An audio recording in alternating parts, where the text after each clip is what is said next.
एक गांव में रमेश नाम का एक किसान रहता था।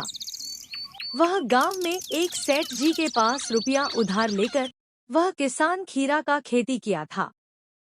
एक दिन वह किसान अपने खीरा को बाजार लेकर जाता है। खीरा ले लो खीरा, 20 रुपया किलो खीरा, ताजा ताजा खीरा। रमेश का बाजार में खीरा बेचते बेचते शाम हो जाता है। रमेश का कुछ खीरा बच जाता है। रमेश वह खीरा लेकर अपने घर के तरफ आने लगता है। रास्ते में एक घने जंगल पड़ता है। उस घने जंगल से एक चुड़ैल उस किसान को देख लेता है। आज तो ये आदमी अकेला है। मैं बहुत दिनों से कुछ भी नहीं खाया हूँ। आज इस आदमी को खाके मेरे पेट को शांति मिलेगी। तभी वह चुड़ैल किसान के पीछे पीछे जाने लगता है। तभी एक खीरा गारी से नीचे गिर जाता है। वह चुड़ैल उस खीरा को उठाकर खाने लगता है। ये क्या चीज है? खाने में तो बहुत ही स्वादिष्ट है। इस गाड़ी में और भी होगा। तभी वह चुड़ैल उस गाड़ी में बैठ जाती है और किसान को एक हल्का सा झटका मालूम होता है। तभी रमेश पीछे देखता है। पीछे उसको कुछ नजर नहीं आता है। वह चुड़ैल रमेश को दिखाई नहीं दिए और चुड़ैल धीरे धीरे गाड़ी में रखा हुआ सारे खीरे खा लेते हैं। रमेश घर पहुंच जाते हैं और जब खीरा का टोकरी उतारने लगता है तभी देखता है कि टोकरी में एक भी खीरा नहीं है। रमेश ये देखकर हैरान हो जाते हैं। अरे मैं जब बाजार से घर आ रहा था तब तो टोकरी में बहुत सारे खीरे थे, लेकिन रास्ते में आते आते सारे खीरे कैसे गायब हो गया। चलो खेत में बहुत सारे खीरे हैं, कल उसे बाजार लेकर जाऊंगा। और ये कहकर रमेश अपने पत्नी और अपनी बेटी के साथ खा पी कर सो जाते हैं। फिर सुबह होती है और रमेश अपने खेत की तरफ जाने लगते हैं। उसके पीछे पीछे वह चुड़ैल भी जाने लगती है। रमेश और चुड़ैल खेत में पहुंच जाते हैं। अच्छा, वह आदमी स्वादिष्ट चीज यहाँ छुपा कर रखा है। चलो, आखिर मैंने इसे ढूंढ लिया। अब मैं इसे पेट भर कर खाऊंगी। रमेश अपने खेत में काम करके घर चले जाते हैं। इधर वह चुड़ैल एक एक करके सारे खीरे को खा जाते हैं। अगले दिन रमेश बाजार ले जाने के लिए खीरा तोड़ने अपने खेत में आते हैं। तभी देखता है एक भी खीरा खेत में नहीं है। अरे मैं लूट गया, बर्बाद हो गया। अब मेरे बीवी बच्चे भूखे ही मर जाएंगे। हम लोग क्या खाएंगे? इतनी मेहनत से मैंने खीरा का खेती किया था। अब जब तोड़कर बेचने की बारी आई तब सारे खीरे अचानक गायब हो गया। अब सेठ जी को कैसे मुंह दिखाएंगे? मैंने सेठ जी से इतने सारे रुपया कर्जा लेकर खीरे का खेती किया था। रमेश रोते रोते घर आ जाते हैं और उसी सदमे से रमेश की मौत हो जाती है। और ये सब कुछ चुड़ैल खड़े होकर देख रही होती है। तभी चुड़ैल को बहुत ही अफसोस होता है। ये सब कुछ मेरे वजह से हुआ है। अब रमेश की बीवी और बच्चे कैसे रहेंगे और क्या खाएंगे? बेचारी माँ और बेटी दोनों तो भूख से ही खत्म हो जाएंगे। मुझे ही कुछ करना पड़ेगा इन माँ बेटी के लिए। चुड़ैल ये बात अपने मन में सोच ही रहा था कि एक आवाज बाहर से आई, पार्वती पार्वती। और यह कहकर सेठ जी अंदर आ जाते हैं।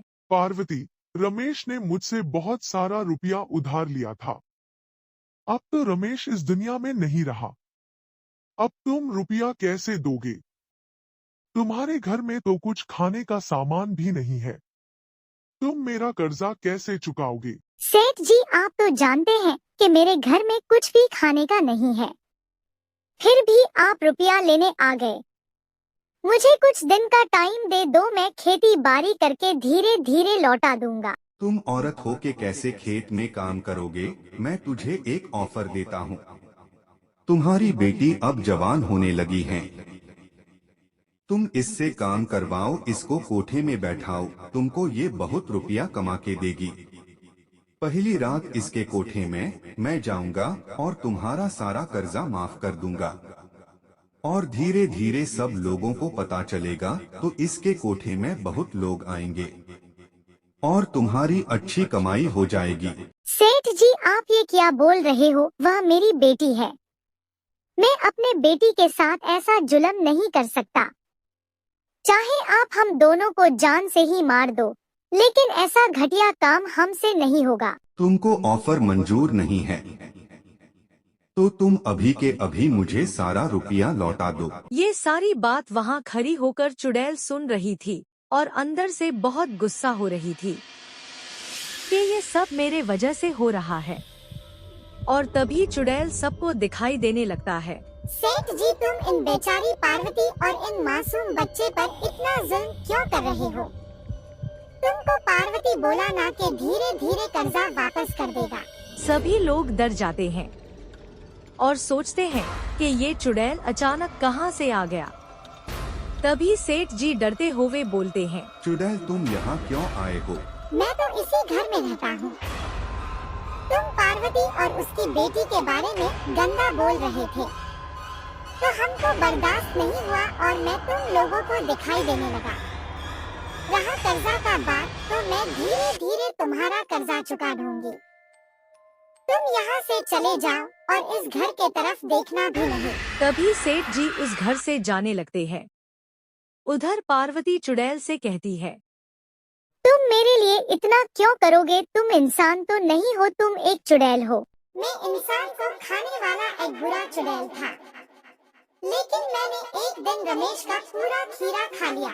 उसी सदमे से रमेश मर गया और तुम लोगों का ये हालात देखकर मैं बदल गया और मैंने ये फैसला किया कि अब मैं तुम लोगों का पूरा कर्जा और तुम लोगों का खाने का बंदोबस्त नहीं कर लेता, तब तक मैं यहाँ से नहीं जाऊंगी। यह कहकर चुड़ैल अब खेत में काम करने लगी।